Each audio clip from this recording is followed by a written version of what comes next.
ইমান ধুনীয়া খোপাতে কপৌফুল কতে পাল কিন্তু এই ৰেগিঙত মানে কি কৰে এখন বিচনাতে আমাক মানে 10-12টা মান মানে আমাক মানে সময় দিয়ে মই যেতিয়া ৱৰ্ল্ড চেম্পিয়নশ্বিপ যাওঁ 2002 চনত ইজিপ্তত গৈছিলোঁ 19 ইজিপ্তৰ আলেকজেণ্ডাৰ ৱৰ্ল্ড চেম্পিয়নশ্বিপ তেতিয়া ৱৰ্ল্ডৰ 4th পজিশ্যন পাইছিল এৰি অহা পথেৰে এই নদীখনৰ সিপাৰে তুমি ইপাৰে মই সিপাৰে তুমি ইপাৰে মই নমস্কাৰ জিঅন নিউজৰ সমূহ দৰ্শকক স্বাগতম জনাই ষ্টুডিঅ'ত মই মাধুৰ্য মধুৰনাথ লৈ আহিছোঁ আজি আপোনালোকৰ বাবে এজন বিশেষ অতিথি অতি ব্যস্ততাপূৰ্ণ চৰকাৰী চাকৰিয়াল হৈও নিজকে সংস্কৃতিৰ ক্ষেত্ৰতেই হওক সাহিত্যৰ ক্ষেত্ৰতেই হওক বিশেষভাৱে ক্ৰীড়াৰ ক্ষেত্ৰত নিজকে নিয়োজিত কৰি অসমলৈ যিমানসমূহ গৌৰৱ এই বিশেষ ব্যক্তিজনে কঢ়িয়াই আনিছে হয়তো আমাৰ সকলোৰে অনুমোদন নহ'বও পাৰে সেয়েহে পাতনি বেছি দীঘলীয়া নকৰি আজি আপোনালোকক চিনাকি কৰাই দিবলৈ লৈছোঁ নিপকুৰ উপমহাপ্ৰবন্ধক প্ৰহ্লাদ শংকৰ ভাগৱতী ছাৰক ছাৰ জিঅন নিউজলৈ আপোনাক স্বাগতম জনাইছোঁ ময়ো জিঅন নিউজক মই ধন্যবাদ যাচিছোঁ আৰু জিঅন নিউজে মোক আমন্ত্ৰণ কৰি লৈ আহিছে আৰু আপোনালোকৰ আগত আজি চিনাকি কৰাই দিব ছাৰ প্ৰথম প্ৰশ্ন ইমান ব্যস্ততাপূৰ্ণ আপোনাৰ এটা চাকৰি সেই চাকৰিৰ পিছতো আপুনি কি ধৰণে সময় মিলাই সাহিত্যৰ ক্ষেত্ৰতে হওক সংস্কৃতিৰ ক্ষেত্ৰতে হওক আৰু বিশেষভাৱে ক্ৰীড়াৰ ক্ষেত্ৰত নিজকে নিয়োজিত কৰি ৰাখিছে সময় কেনেকৈ আপুনি মিলাই মানে সেই গোটেইখিনি কাম কৰোঁতে আচলতে মই যদিও উত্তৰ পূব বিদ্যুৎ শক্তি নিগম মানে উপমহাপ্ৰবন্ধক হিচাপে কাম কৰি আছোঁ ইমান ব্যস্ততাৰ মাজত মই যিটো আমাৰ ছ'চিয়েল ৱৰ্কেই হওক বা সাংস্কৃতিক দিশতে হওক বা সাহিত্যৰ দিশতে হওক বা ক্ৰীড়াৰ দিশতে হওক মই পেৰেলেলি কাম কৰি গৈ আছোঁ কাৰণ এটা কথা আছে ইংৰাজীত এটা কথা আছে where there is a will there is a way আচলতে টাইম মেনেজমেণ্ট আমি টাইম মেনেজমেণ্ট কৰিব নোৱাৰাৰ কাৰণে আমি চাকৰি কৰোঁতে এটা কোনোবা এটা কাৰ্যালয়ত বা কোনো এটা দপ্তৰত মানে ৰাজ্যিক কাৰ্যালয়টো হওক বা চেণ্ট্ৰেল ডিপাৰ্টমেণ্টৰ কোনো কেন্দ্ৰীয় কাৰ্যালয়তে হওক বা কৰ্পৰেট অফিচতে হওক বা প্ৰাইভেট অফিচতে হওক মানে আমি এটা নিৰ্দিষ্ট সময় আছে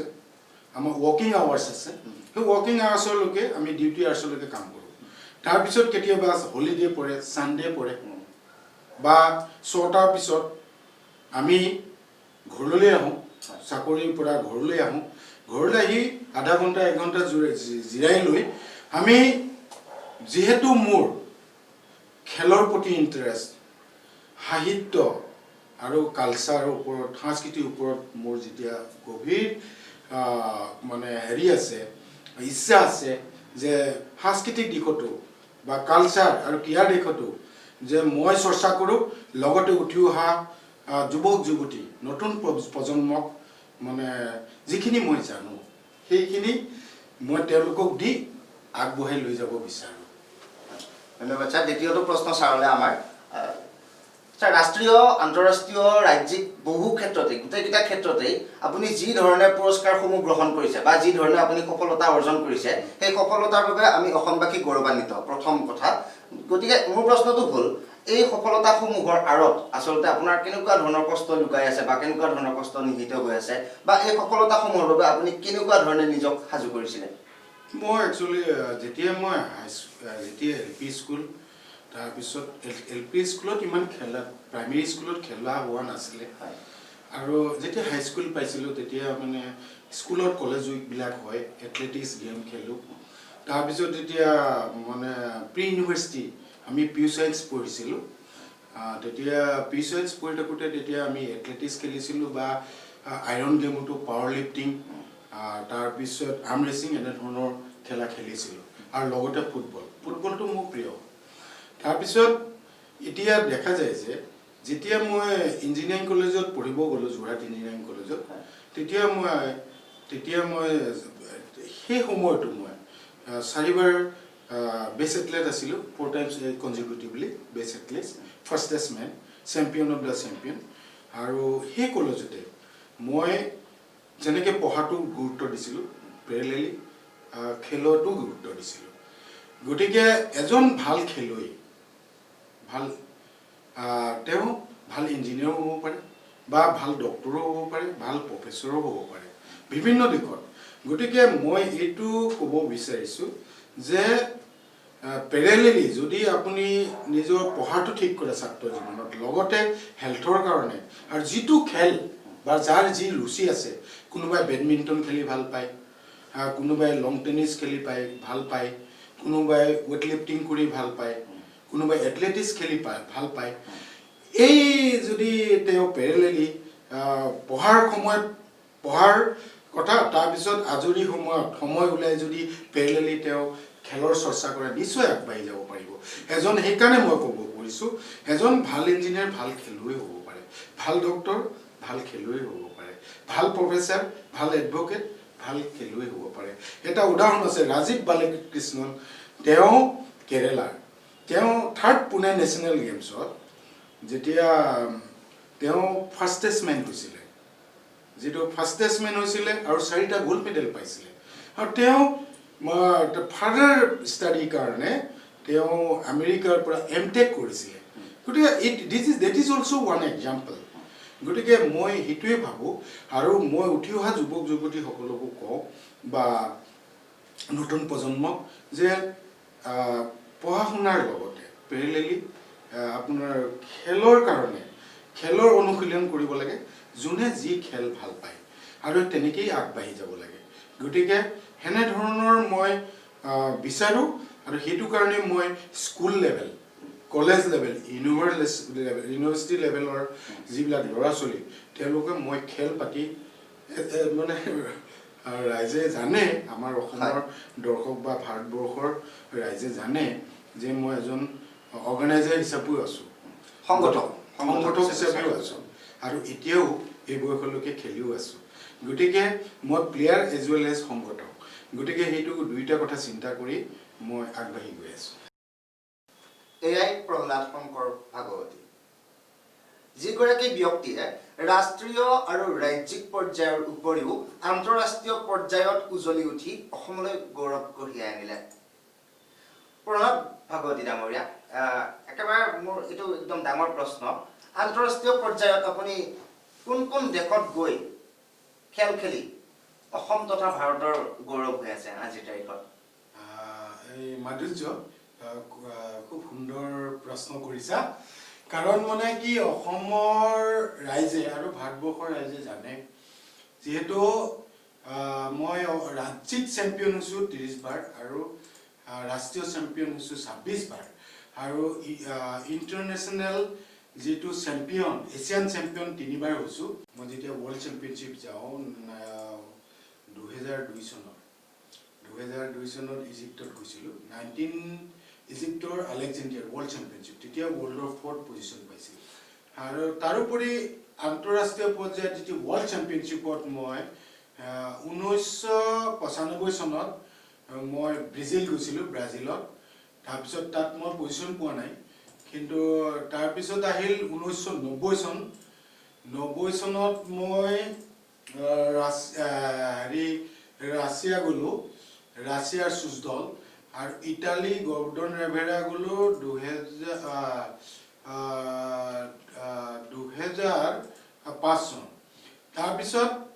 মই 2010 চনত মই আমেৰিকাৰ যিটো লাছ ভেগাছত ৱৰ্ল্ড চেম্পিয়নশ্বিপ হৈছিলে তেতিয়া মই 4ৰ্থ স্থান দখল কৰিবলৈ সক্ষম হৈছিলোঁ আপুনি সেই সময়ত কিমান বয়সীয়া আছিলে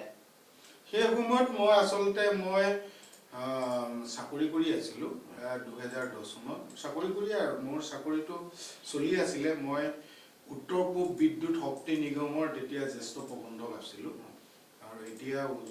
এতিয়া উপমহাপ্ৰবন্ধক বৰ্তমান গতিকে মই এইটো ক'ব বিচাৰিছোঁ যে যেতিয়া কষ্ট কৰা যায় এটা চাকৰি এটা ব্যস্ততাৰ খাতিৰত এটা চৰকাৰী চাকৰি সেইটো আমাৰ নহয় ভাগৱতী ডাঙৰীয়া আমাৰ কথাখিনি আদৰা হৈ যাব বিদেশ ভ্ৰমণ আপোনাৰ আৰু কোন ঠাইত আছিলে আপুনি চতুৰ্থ স্থান দখল কৰিছিলে তাৰ মানে কি হয় আৰু মোৰ বিদেশ ভ্ৰমণ আছিলে যে মই জাপানৰ টকিঅ'তো গৈছিলোঁ খেলিবলৈ গতিকে এই দেশবিলাকত যিবিলাক দেশত গৈছিলোঁ এই দেশবিলাকত মই যেতিয়া পাৰ্টিচিপেট কৰিছিলোঁ Indian representative to represent the country India আচ্ছা বহুত ভাল লাগিছিলে আৰু তেতিয়া মই একচুৱেলি কি হয় খেলৰ যোগেদি মই খেলিও আছিলোঁ আৰু আৰ্ম ৰেচলিংটো মানে ইণ্টাৰনেশ্যনেল পৰ্যায়ৰ প্লেয়াৰৰ লগত খেলি শিকিও আছিলোঁ আৰু তেতিয়া মই চাকৰিৰ কাৰণে খুব এটা মানে চাইণ্টিফিক ৱে বা ডেডিকেশ্যনেলি মই প্ৰেক্টিছ কৰিব পৰা নাছিলোঁ কিন্তু তেনে অৱস্থাতো মই যে চতুৰ্থ স্থান দখল কৰিবলৈ সক্ষম হৈছিলোঁ সেইটো মোৰ কাৰণে মই নিজকে ধন্য আৰু সেইটো ৰাজ্যৰ আশীৰ্বাদ নিশ্চয়কৈ এয়া এক অতি গৌৰৱৰ বিষয় ভাগৱতী ডাঙৰীয়াই অশেষ কষ্টৰে অসমৰ পৰা গৈ আন্তঃৰাষ্ট্ৰীয় পৰ্যায়ত চতুৰ্থ স্থান দখল কৰিলে যি চতুৰ্থ স্থানে অসম তথা ভাৰতবৰ্ষক গৌৰৱান্বিত কৰিলে কিন্তু আপোনাক মই এটা প্ৰশ্ন সুধিব খুজিছোঁ অসমত বা ভাৰতত সেই খেলৰ যিটো পৰিৱেশ আপুনি আন্তঃৰাষ্ট্ৰীয় পৰ্যায়ত যিখিনি খেলৰ পৰিৱেশ দেখিছে বাহিৰা দেশবিলাকত গৈ সেই পৰিৱেশটো আমাৰ অসম তথা ভাৰতত আছেনে আৰু যদি নাই আপুনি তাৰ কাৰণে কিবা প্ৰয়াস কৰিছে নেকি না মই দেখিছোঁ যে অসমত বিভিন্ন ধৰণৰ গেম আছে মানে যিবিলাক ডিচিপ্লিনত অসম গভৰ্ণমেণ্টে চলায় বা ভাৰতবৰ্ষত মই এটা কথা কৈছোঁ যে যিবিলাক some games are include to ministry of powers as well as include to recognise to Olympic কিছুমান গেম আছে যেনেকৈ power lifting body building arm wrestling এইবিলাক not recognized to Olympic but it's a affiliated game to affiliated to Indian Indian country affiliated to Indian government Indian Federation affiliated to all federation এই ফেডাৰেশ্যনৰ গেমবিলাকত মই দেখিছোঁ যে আমাৰ sufficient যিটো practice and all আৰু যিটো scientific training সেইটো আমাৰ অসম তথা ভাৰতবৰ্ষত দেখা হোৱা নাই আৰু সেইটো কাৰণে সময়ে মই আমাৰ অসম চৰকাৰৰ বিষয়ববীয়াসকলৰ লগতো আলোচনা কৰিছোঁ আৰু তেনেকুৱা স্পৰ্টছ যিবিলাক চেমিনাৰ হয় বা মিটিঙত মই অসম চৰকাৰকো অৱগত কৰিছোঁ বা অসম চৰকাৰৰ যিটো ডাইৰেক্টৰ স্পৰ্টছৰ বিষয়ববীয়াসকলকো সময়ে অৱগত কৰিছোঁ গতিকে অসমত যে এইটো অসমত অচিৰেই সেই পৰিৱেশ সূচনা হোৱাৰ আশংকা আছে আজি দেখিছোঁ যে আজি 10 বছৰ আগত যিটো পৰিৱেশ 10 বছৰৰ পিছত অসমত বহুত মানে খেলৰ প্ৰতি মানে কি হয় প্লেয়াৰৰ আগ্ৰহ দেখা গৈছে কিয়নো চৰকাৰে সেইটো এতিয়া ভালদৰে ইনিচিয়েট লৈছে অসমত যেনেকৈ women boxing world boxing championship হৈছে যে খেলো ইণ্ডিয়া হৈছে খেলো ইণ্ডিয়া হৈ গ'ল তাৰপিছত তেনেকৈ বিভিন্ন নেশ্যনেল এথলেটিক মিট হৈ গৈছে ৱৰ্ল্ড বক্সিং চেম্পিয়নশ্বিপ হৈছে তেনেকৈ ৱেইট লিফটিং চেম্পিয়নশ্বিপ হৈছে তেনেকুৱা ধৰণৰ চেম্পিয়নশ্বিপবিলাক হৈছে বা এই চেম্পিয়নশ্বিপবিলাকত এতিয়া ভাৰতবৰ্ষৰ ভিতৰতে অসমত এটা স্পৰ্টছ হাব আমাৰ চৰকাৰেও কৈছে যে স্পৰ্টছ হাব এটা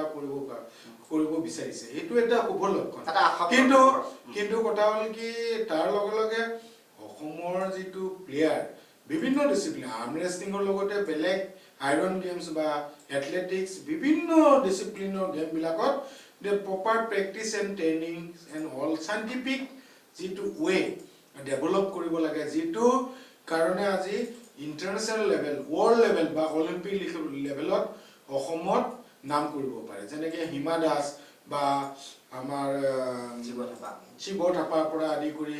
এইবিলাক যিমান আছে বক্সিং হওক এথলেটিক্স হওক আৰু আমাৰ হৃদয় হাজৰিকা এই তাৰমানে ৰাইফল শ্বুটিং এইবিলাক বিভিন্ন গেমত চাইণ্টিফিক ৱে বা চুইমিঙত এই চুইমিঙৰ যিটো ডেভেলপমেণ্ট ইয়াত থাকিব লাগিছিল বা তেনেকুৱা মানে উইন্টাৰ সিজনত প্ৰেক্টিছ কৰা কোনো এইখিনি হোৱাগে নাই সুবিধা হোৱা এইখিনি হোৱাগে নাই কিন্তু অচিৰেই হয়তো আপোনাৰ বাগতি ডাঙৰীয়া এইটোৱে অনুৰোধ থাকিব চৰকাৰ তথা প্ৰশাসনলৈ সোনকালে অচিৰেই এই ব্যৱস্থাখিনি হওক আৰু এই ব্যৱস্থাখিনিৰ দ্বাৰা অসমে সদায় যিকোনো ক্ষেত্ৰত জড়িত থকা ব্যক্তি এজনক ক্ৰীড়াৰ লগত জড়িত কৰিবলৈ সক্ষম হ'ব স্যাৰ কেৱল খেল বুলিয়ে নহয় আপুনি সাংস্কৃতিক ক্ষেত্ৰতে হওক সাহিত্যৰ ক্ষেত্ৰতে হওক আপুনি ভাল কবিতা লিখে ভাল আপুনি কেতিয়াবা নাটক কৰে ভাল গীতো গায় বুলি আমাৰ হাতত তথ্য আহি পৰিছে গতিকে এই গোটেইসমূহ ক্ষেত্ৰত আপুনি কি ধৰণে নিজক আজি পৰ্যন্ত নিয়োজিত কৰি ৰাখিছে আৰু ডাঙৰ কথাটো হ'ল প্ৰথম সৃষ্টিশীলতাৰ মাধ্যম আপোনাৰ কোনটো আছিলে সাহিত্য সংস্কৃতি বা ক্ৰীড়াৰ ক্ষেত্ৰত যেহেতু আপোনাৰ এটা বিশেষ সুনাম আছে তথাপিও মই সুধিব খুজিছোঁ আপোনাৰ সৃষ্টিশীলতাৰ আঁৰৰ প্ৰথমটো মাধ্যম কি আছিলে সাহিত্য সংস্কৃতি মই অসমত জন্মগ্ৰহণ কৰিছোঁ I am from Assam, I am from North East, I am the citizen of India আৰু মই প্ৰথম নিজৰ জন্মভূমিক ভাল পাব লাগিব আৰু নিজৰ জন্মভূমিক ভাল পোৱাৰ লগতে নিজৰ ভাষাটো আৰু মোৰ এটা ভাষা হ'ল জাতিৰ দাপোন আৰু মেৰুদণ্ড স্বৰূপ আৰু মই অসমীয়া ভাষা খুব ভাল পাওঁ আৰু অসমীয়া ভাষাত মই কবিতা গল্প প্ৰবন্ধ চৰ্চা কৰোঁ আৰু মই সৰুৰ পৰা যেতিয়া মই প্ৰি প্ৰাইমেৰী স্কুলত পঢ়ি আছিলোঁ বা হাই স্কুলত জগতগুৰু শ্ৰীমন্ত শংকৰদেৱৰ যিটো একাংকিকা নাট বজাৱলী ভাষা তেনে বহুত মই ৰাজকোঁৱৰ বা তেনেকুৱা যিবিলাক নাটক আছিলে সৰু মানে পাৰ্ট কৰিছিলোঁ ৰাজকোঁৱৰ বা ৰজাৰ পুতেক এনেকুৱা ধৰণৰ তেতিয়াৰ পৰা মই সেইবিলাক ক্ষেত্ৰত তেতিয়াৰ পৰা মোৰ দেউতাই আগবঢ়াই লৈ গৈছিলে আৰু তাৰ পৰা মই লাহে লাহে চিন্তা কৰিলোঁ যে মই যিয়ে নকওঁ মোৰ এটা লক্ষ্য আছিলে যে মই মানে ইঞ্জিনিয়াৰিং লাইনত পঢ়িম ইঞ্জিনিয়াৰিং লাইনত ছাৰ্ভিচ দিম to the nation as a whole আৰু অসমীয়া ভাষাত অসমীয়া কবিতা গল্প প্ৰবন্ধ এইবিলাক চৰ্চা কৰি অসমীয়া ভাষাৰ উন্নতিৰ হকে কাম কৰিম আৰু তেনেকৈ মই কাম কৰি গৈ আছোঁ বহুত ধন্যবাদ আপোনালৈ এতিয়া ডাঙৰ কথাটো হ'ল আপুনি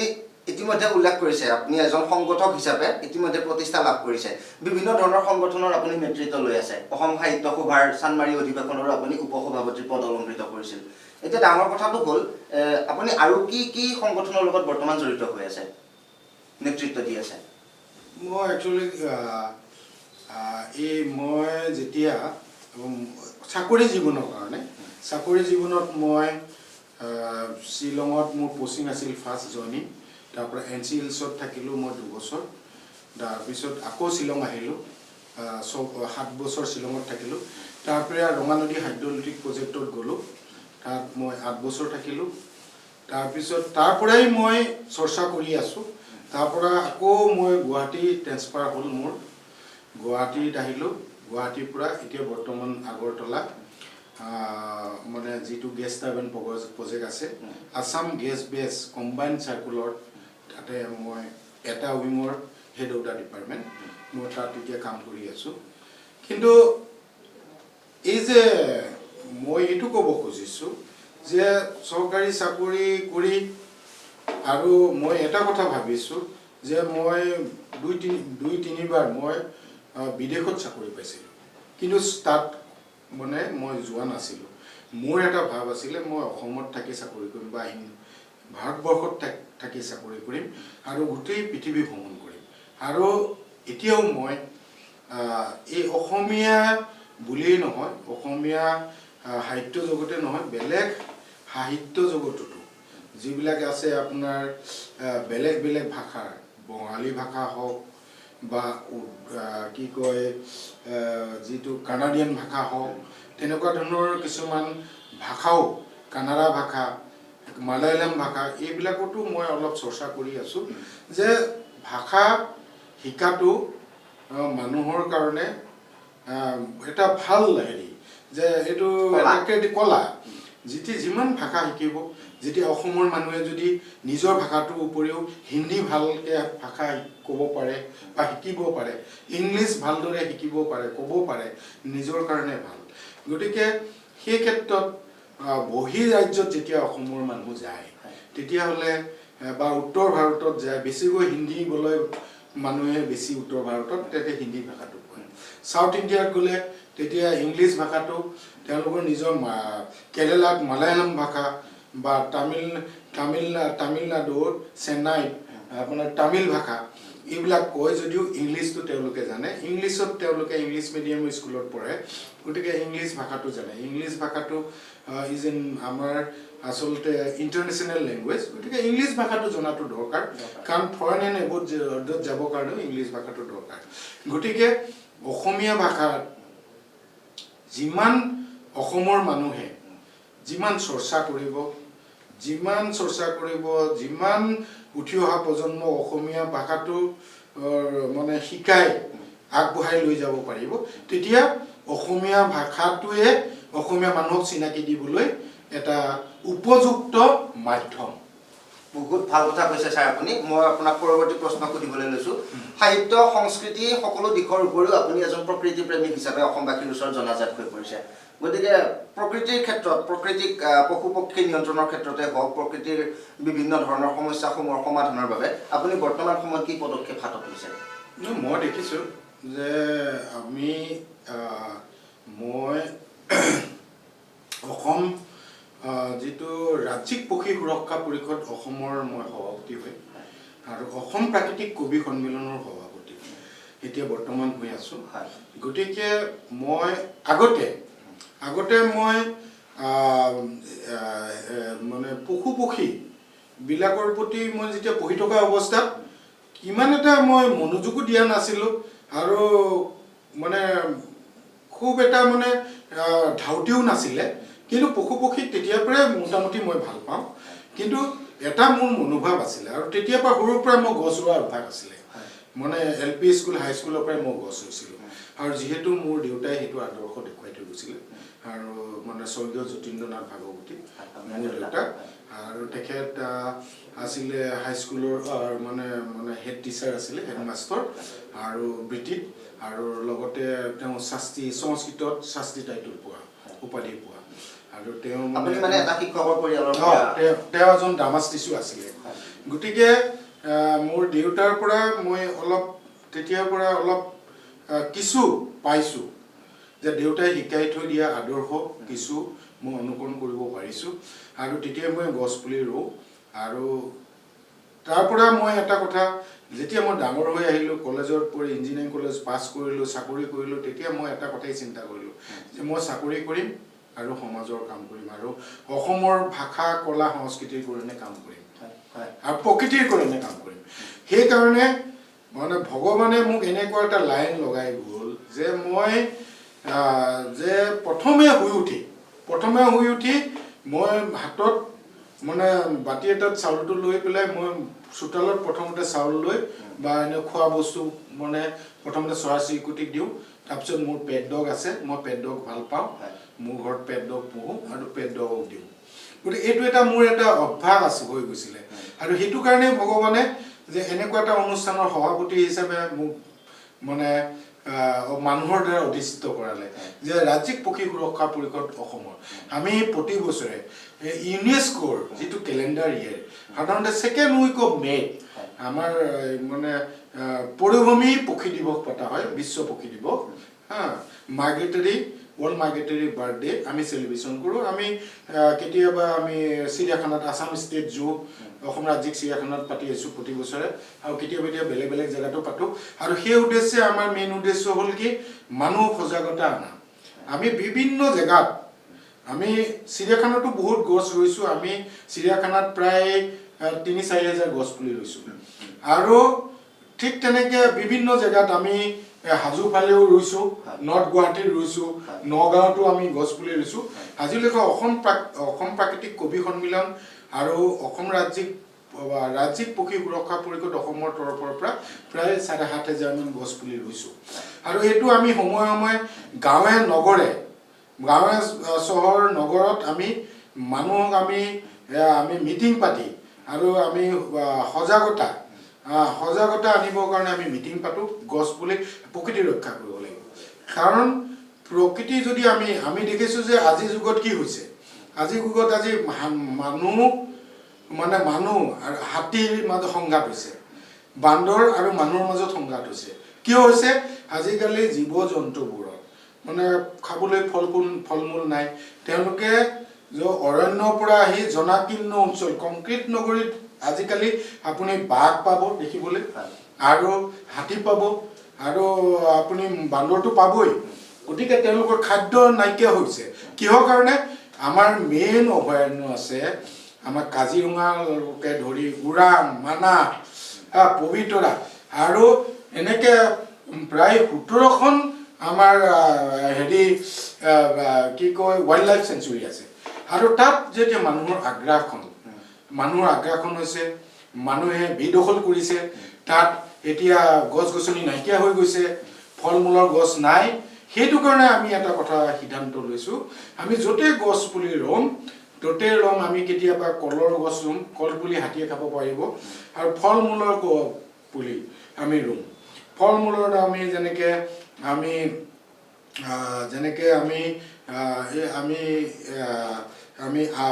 জামু গছৰ পুলি, আম গছৰ পুলি, মধুৰিআমৰ পুলি, আৰু বিশেষকৈ এইটো আমি কিয় কৰিছোঁ, এনেকুৱা ধৰণৰ যিমান ফল মূল আছে সেই ফল মূলৰ গছ মানে বিশেষ ধৰণৰ গছ ৰুবলৈ আমি কৰিছোঁ, যিটোৱে জীৱ জন্তুৱে খাব পাৰে, চৰাই চিৰিকটিয়ে খাব পাৰে, আৰু তাৰ কাৰণে এটা ভাৰসাম্যতা এটা ৰক্ষা হয়। যিহেতু আৰু এটা আমি দেখিছোঁ যে আমি যেতিয়া অসম চৰকাৰকো আমি অনুৰোধ কৰিম, আৰু আমি বিভিন্ন দল সংগঠন NGO বিলাককো আজি জীৱন নিউজৰ মঞ্চৰ পৰাই মই আহ্বান জনাম যে অসমৰ বিভিন্ন দল সংগঠন, যিসকল NGO আছে, আৰু অসম চৰকাৰ লগতে সকলোকে মই অনুৰোধ জনাম যে তেখেতসকলে ফল মূলৰ গছ ৰোৱাৰ অভ্যাস কৰক। যিহেতু আমি এতিয়া ধৰি লওক, আমি গছ থাকিলেহে মানুহ থাকিব, আৰু পৃথিৱীত যিটো আমাৰ গ্ল'বেল ৱাৰ্মিং হৈছে, গ্ল'বেল ৱাৰ্মিঙৰ কাৰণে আমাৰ পৃথিৱীৰ ভাৰসাম্যটো নাইকিয়া হৈছে, আৰু তাৰ কাৰণে এটা বেয়া দিশত আগবাঢ়ি গৈছে। গতিকে সেইটো কাৰণে যদি আমি এটা পৃথিৱীত গছ পুলি ৰোপণক ধৰি আমি যদি সংৰক্ষণ কৰোঁ, গছ পুলি, হাবি বন জংঘল, আমি পাহাৰ পৰ্বতত যদি খনন কাৰ্য বন্ধ কৰোঁ, আমি প্ৰকৃতিক জীয়াই ৰাখিবলৈ সকলোৱে চেষ্টা কৰোঁ, গছ পুলি ৰুবলৈ আমি অভ্যাস কৰোঁ, তেতিয়াহ'লে পৃথিৱীত এটা অনুকূল পৰিৱেশৰ সৃষ্টি হ'ব। আৰু এই অনুকূল পৰিৱেশৰ সৃষ্টি হ'লে পৃথিৱীৰ কোলাত মানুহে আৰু জীৱকুল আৰু পক্ষীকুলে সুন্দৰভাৱে জীয়াই থাকিব পাৰিব। খুব আদৰণীয় আৰু প্ৰশংসনীয় পদক্ষেপ। আপোনালোকৰ এই পদক্ষেপে সফলতা লাভ কৰক তাৰে কামনা কৰিছোঁ। আহিছোঁ ছাৰ অন্য এটা প্ৰসংগলৈ। আপুনি JECৰ এজন শ্ৰেষ্ঠ ছাত্ৰ আছিলে, যোৰহাট ইঞ্জিনিয়াৰিং কলেজৰ এজন শ্ৰেষ্ঠ ছাত্ৰ আছিলে। পঢ়া শুনাৰ সমান্তৰালভাৱে আপুনি শৈক্ষিক ক্ষেত্ৰৰ সমান্তৰালভাৱে আপুনি ক্ৰীড়া ক্ষেত্ৰ, সাহিত্য ক্ষেত্ৰ, সাংস্কৃতিক ক্ষেত্ৰ গোটেইসমূহ বজাই ৰাখিছিলে। এতিয়া মই সুধিব বিচাৰিছোঁ, আপোনাৰ পঢ়াশলীয়া জীৱনৰ এটা ধেমেলীয়া কাহিনী যদি আপোনাৰ পৰা আজি জানিব পাৰোঁ, আমাৰ দৰ্শকসকলেও শুনি ভাল পাব। ধেমেলীয়া কাহিনী বহুত আছে। আমাৰ একচুৱেলি কি পঢ়া জীৱনত যোৰহাট ইঞ্জিনিয়াৰিং কলেজত এটা সময়ত আমাৰ তেতিয়া ইয়েৰলি ছিষ্টেম আছিলে। আমাৰ তেতিয়া কথাটো হ'ল কি, যেতিয়া আমি নতুন তাতে আমি গৈছিলোঁ, তেতিয়া ৰেগিং হৈছিলে। ৰেগিং হওঁতে মানে আমাৰ ছিনিয়ৰ্ছবিলাকে আমাক মানে লৈ আহি তেওঁলোকে মানে সন্ধ্যা হ'লেই আৰু 7টামান বজাত আৰু আমি যেনে তেনে মানে কেনেবাকৈ পলাই কৰি কোনোবা এটা ঘুমটি কামত চাহ চিঙৰা বা কিবা এটা চাহ পক খাই আহিলোঁ। আৰু আমি আৰু কি হ'ব ঠিক নাই, আজি ৰেগিঙত কোনে কি কৰে ঠিক নাই। কিন্তু সেই ৰেগিঙত মানে কি কৰে, এখন বিচনাতে আমাক মানে 10-12টামান মানে আমাক মানে সোমোৱাই দিয়ে, ভৰিয়ে ঠেলি সোমোৱাই দিয়ে ছিনিয়ৰবিলাকে। তাৰপিছত সোমোৱাই দিয়াৰ পিছত আমিতো পুৰা দন্তীয়া দ হৈ একদম মানে আমাৰ অৱস্থা নাই আৰু, টিকাৰ ছাল যায়, পিঠিৰ ছাল যায়, ভয়তে কি কৰিব, ছিনিয়ৰ নতুনকৈ আহিছোঁ। আৰু তেতিয়া তেওঁলোকে কেইজন মানে ক'ব যে এই যা মাইকী মহ এটা ধৰি লৈ আহ, এই বাথৰুমত গৈ তেতিয়া আমি আৰু মহ বিচাৰি ফুৰো মহ বিচাৰি এনেকৈ লৈ আহোঁ কৈছে কি আনাৰ পিছত যেতিয়া মহটো আমি দেখুৱাওঁ যে এইটো মতা মহ নে মাইকী মহ এনেধৰণৰ মানে কিছুমান ধৰণৰ তেওঁলোকে কৰে তাৰপিছত আমি যদি এতিয়াতো আমি চিনি নাপাওঁ আমি আৰু ব্লাফ মাৰো আৰু অলপ ডাঙৰ দেখিলে মতা মহ কওঁ আৰু সৰু দেখিলে মাইকী মহ কওঁ তাৰমানে সিহঁতে ইটো ক'লে উল্টা কৰে সিটো ক'লে তথাপিও টিকাত লাঠ এটা মাৰে এনেধৰণৰ মানে হেৰি আৰু ইঞ্জিনিয়াৰিং কলেজত পঢ়ি থাকোঁতে তেতিয়া মই ইমান গান চান গোৱা নাছিলোঁ বিহু এটা গাইছিলোঁ আৰু তেতিয়া আমাৰ বিহুটো এফাকি আপুনি গুণগুণাই দিব নেকি আজি আমাৰ জিঅ' নিউজৰ দৰ্শকসকলৰ কাৰণে এতিয়া মই এটা কথা কৈছোঁ মোৰ যিটো ঘৰত মানে য'ত মোৰ অৰিজিনেল ঘৰ সেইটো কাছুমাৰী পুখুৰী পাৰ নগাঁৱত তাৰপিছত তাতে মানে এটা মানে মোৰ থলুৱা গীত আৰু দুই এটা মই সংগ্ৰহ কৰিছোঁ মানে তেনেকুৱা কলি সংগ্ৰহ কৰি মই এটা গীত মই গাব ওলাইছোঁ কাছমাৰী পথাৰত হালে বাই আছিলো ঐ তুমিনো গৈ লগালা ঐ মাত ঐ তোমাৰ মাতে শুনি ঐ ঢপলিয়াই আহিলো ঐ ততে নাই কি গাত ও দেহি ঐ ইমান ধুনীয়া খোপাতে কপৌফুল কতে পালা ও দেহি ঐ ইমান ধুনীয়া খোপাতে কপৌফুল কতে পালা মৰম দিলে মৰম পাই চেনেহ দিলে চেনেহ পাই ও দেহি ঐ ইমান ধুনীয়া খোপাতে কপৌফুল কতে পহালা হে জীৱন এটি জাজি নৈ পাৰে ঘাট দূৰতে শুনো মই কুলি কেতেকীৰ হিয়া ভঙা মিঠা মাত শুনি মই ৰ'ব নোৱাৰো ঐ নাচনি নধৰে ঐ টোপনি পেটতে ঐ নালাগে ভোক হে পৰ্বতে বগাব পাৰো মই লতাত বগাবলৈ টান এজুৰীয়া হাতীকো বলাব পাৰো মই তোমাক নুবলাবলৈ টান কৃষ্ণ দেউতাৰ পদূলিত গোন্ধাইছে মালতী কেতেকী মলায়ে ঐ গোবিন্দাই ৰাম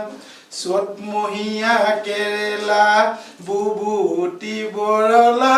ছোৱালী বিচাৰি যায় ঐ গোবিন্দই ৰাম হে হুঁচৰিয়ে চ'ত আমি বিহু মাৰো য'ত ঐ দেহি ঐ দুবৰি নগজেটত এনেকে মই বিহু গাঁও খুব সুন্দৰ দৰ্শকসকলে অনুমান কৰিছে এওঁ নিপকুৰ উপমহাপ্ৰবন্ধক কিন্তু তাৰ মাজতো তেওঁৰ মনত লুকাই আছে কিমান সৃষ্টিশীলতাৰ এটা ভঁৰাল সেই ভঁৰালটো তেওঁ চহকী কৰি গৈছে কেৱল অসমবাসীৰ বাবে অসমলৈ বিভিন্ন ক্ষেত্ৰৰ পৰা গৌৰৱ কঢ়িয়াই আনিছে ছাৰ গীতৰ সমান্তৰালভাৱে আপুনি কবিতাৰো বহুতখিনি চৰ্চা কৰিছে এটা যদি কবিতাও আমাৰ দৰ্শকসকলৰ বাবে গুণগুণাই দিয়ে ভাল লাগিব মই কবিতা ভাল পাওঁ প্ৰায় 1979 চনৰ পৰাই মই কবিতা লিখিবলৈ শিকিছিলোঁ আৰু চেষ্টা কৰিছিলোঁ আৰু মই যিটো কবিতা মই এতিয়া মনলৈ আহিছে এই কবিতাটো শ্বিলঙত মোৰ হিৰুদা মোৰ আটাইতকৈ প্ৰিয় কবি শ্ৰদ্ধাৰ কবি স্বৰ্গীয় হিৰুদাই হীৰেন ভট্টাচাৰ্য ডাঙৰীয়া তেখেতে শ্বিলঙৰ লাবান অসম ক্লাবত এই কবিতাটো মই তেখেতৰ আগত আবৃত্তি কৰিছিলোঁ আৰু তাকে মই ক'ব বিচাৰিছোঁ দুটামান কলি এৰি অহা পথেৰে এই নদীখনৰ সিপাৰে তুমি ইপাৰে মই সিপাৰে তুমি ইপাৰে মই মিলনস্থলত প্ৰাচীৰ আহিবানী নাৱৰীয়া দুইকে মধ্যস্থতা দিবলৈ এটা কলি আৰু সেকেন্ড কলিটো হৈছে গীতৰ পূজাৰী মই তোমাৰ বাবেই গাইছো মোৰ গান গীতৰ পূজাৰী মই তোমাৰ বাবেই গাইছো মোৰ গান তুমি নেকি সেই সৈনিকা গাভৰু মোৰ গীতক কৰিছা যে আদৰ পাইছানে গীতৰ আঁত মোৰ গীতত আছে তোমাৰেই ছবি আৰু গান